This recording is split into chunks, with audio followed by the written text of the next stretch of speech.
What is up, guys? Welcome to the big unbox where we do that small tech, and today I am back with another big unboxing for you. And today we're back with the LG G7 to unbox, do a quick overview. I'll throw up that link in the video description. Obviously the pricing is going to be depending on your carrier of choice. It's around $750 depending on where you go. Obviously you can get some better deals depending on your carrier's promotions and stuff like that. AT&T decided to skip the G7 and they got the LG V35, which is basically the LG V30 with some pumped up specs with the latest Snapdragon. So it's a little bit weird that they decided to do that, but what can you say? I really like I like the G series. I was a big fan of the G6. I actually liked it. I wish it had the latest Snapdragon back then. Now this version is the latest Snapdragon. They waited a little bit longer to release it, so it's got the 845 Snapdragon, so it should have some more kick. And honestly, the V30 I thought was a really good phone as well. So pricing about $750. Comes in quite a few different color options depending on your carrier. I think T-Mobile had silver, which is platinum gray, and then they also had a raspberry rose, but it also comes in a black color and then a blue color as well. So with the specs, it obviously does come with the Snapdragon 845, which is nice. Battery's a little small, 3,000. I wish they would have pumped that up to 3,500 because basically this phone is right now competing against the OnePlus, in my opinion, because they are both released about the same time. Specs are similar. I just think that with the OnePlus, just depending on what you're looking for, camera-wise, this one actually may have a better camera, but spec-wise, price-wise, the OnePlus may be the way to go, but we'll check it out, guys. I've been a big fan of the LG series, so let's go and check this out. So presentation, not too much to say about it. LG G7, ThinQ, and this is obviously the T-Mobile version.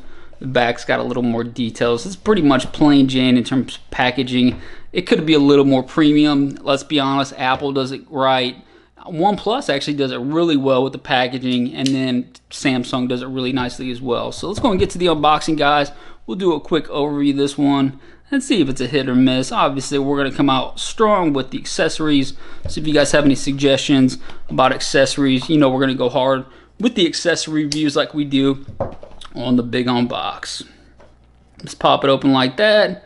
Nothing like a new phone. You bust it out, that suction pops out like that, looking beautiful. So LG right there. It's a nice little, actually that's a really nice microfiber cloth. Honestly, I'll be keeping this around, especially to wipe off that glass back of the OnePlus. There you go. So that's really nice.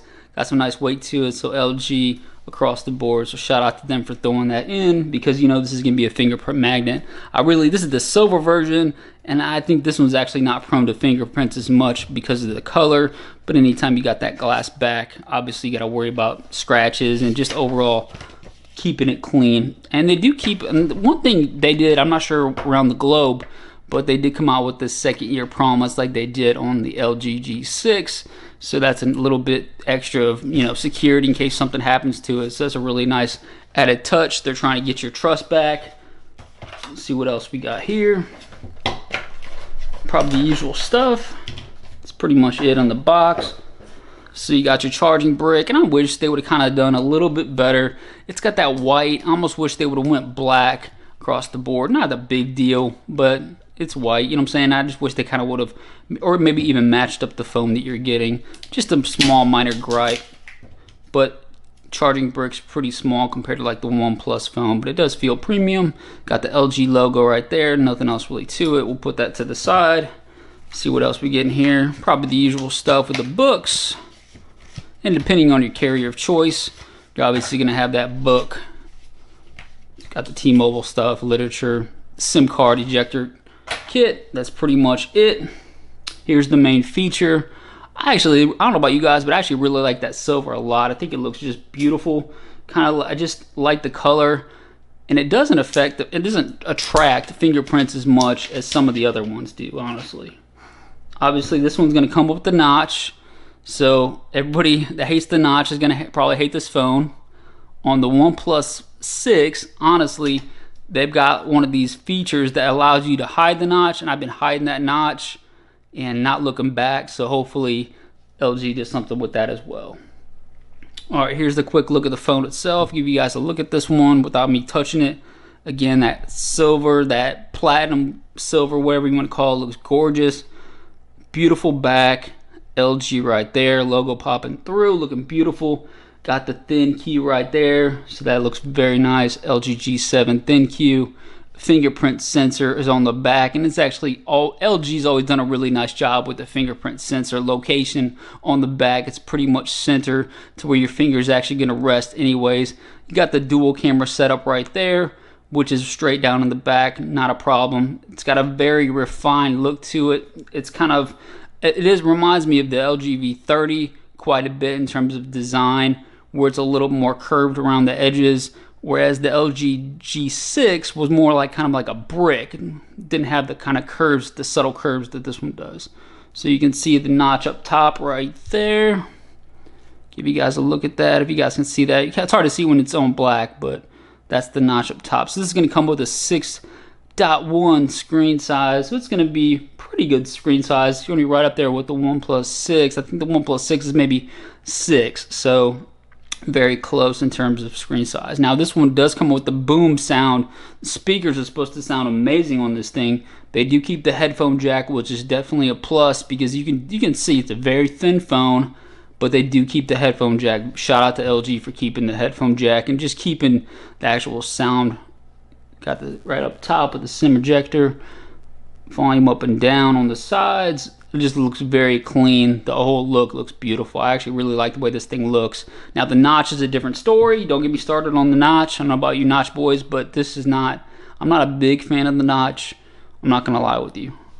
Let's turn it on and see how quick it is to load. LG G7 ThinQ, powered by Android.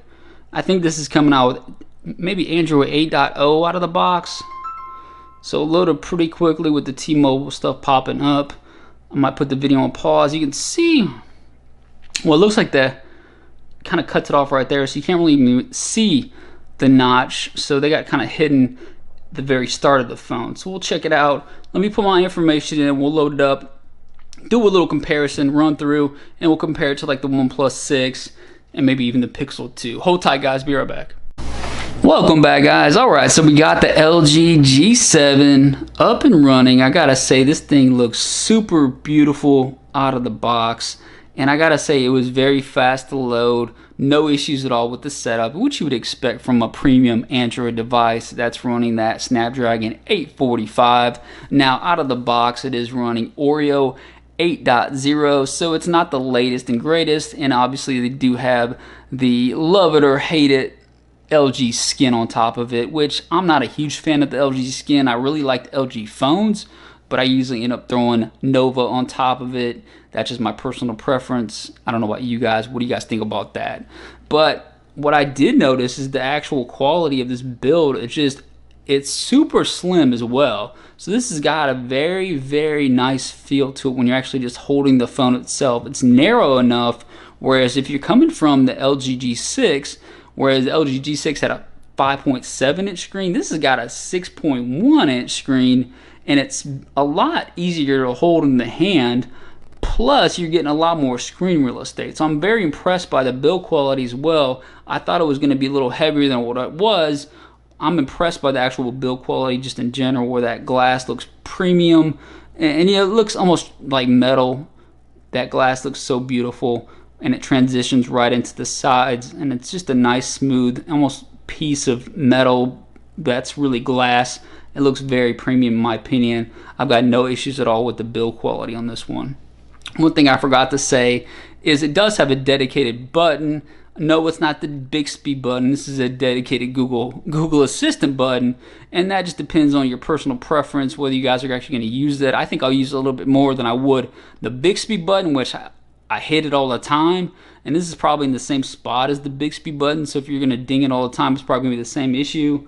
But I think I'll probably use that a little bit more. Obviously, that's more personal preference type thing, not the end of the world anyways. The other thing that's really debated upon is the screen. This is going to be a super bright LCD display, and I really like the colors out of the box.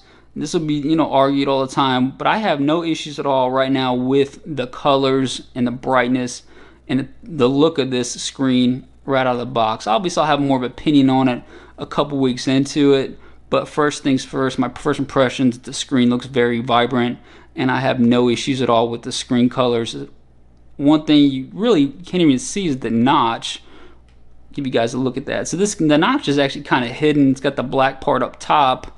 I only noticed it really, let's check this out. Go to a website. You can't even really notice it on the website. The website's got it blacked out as well. I noticed it on a couple websites like Yahoo, but then if you like kind of pull this down, that's where you can actually see the notch up top. Not the end of the world, but you know it's still there. And again, they do a lot better job of hiding it than like the iPhone 10, where it's pretty much just in your face. So if you're not a fan of the notch, it's not a deal breaker to me. I really hate notches, and it's not a deal breaker for me at this point with this phone. So I gotta say that this thing is super gorgeous, and it might be contender for one of the phones of the year.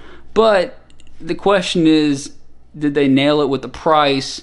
And you're pretty much your competition right now, the two big dogs that just released. So you got the OnePlus 6, and that's going to be starting at $525, I believe, at least in the US, and this is starting about $750. So there's a big price difference. The specs are about the same. I think the camera is going to be a little bit better on the G7, just a little bit maybe. I think the speakers are going to be better. There's going to be some differences in terms of, you know, quality, but the spec wise, it's pretty much the same. And build quality, I'd say, is very similar as well. This is a little bit more, this little wider. The OnePlus 6 is a little heavier. Not the end of the world. They have very similar looks in terms of the actual quality. Look at the build of them. So you got your camera cut out up top right here. Same thing, it's centered. Fingerprint sensor centered. The logo's on even centered. LG right there, and then you got designed by OnePlus. So it's very, very close. They both obviously have the notches up top as well, and it looks like the LG's a little bit taller, just a little bit, but you can see it's also a little bit narrower, so it's easier to hold.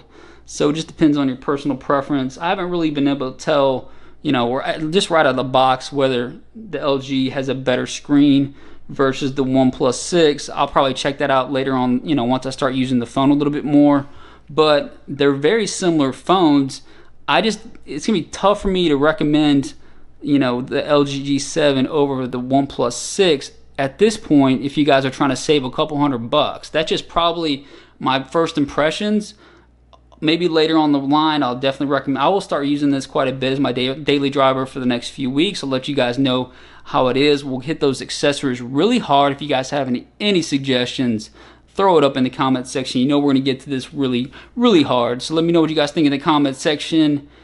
Hit the subscribe button. We'll see you guys next time.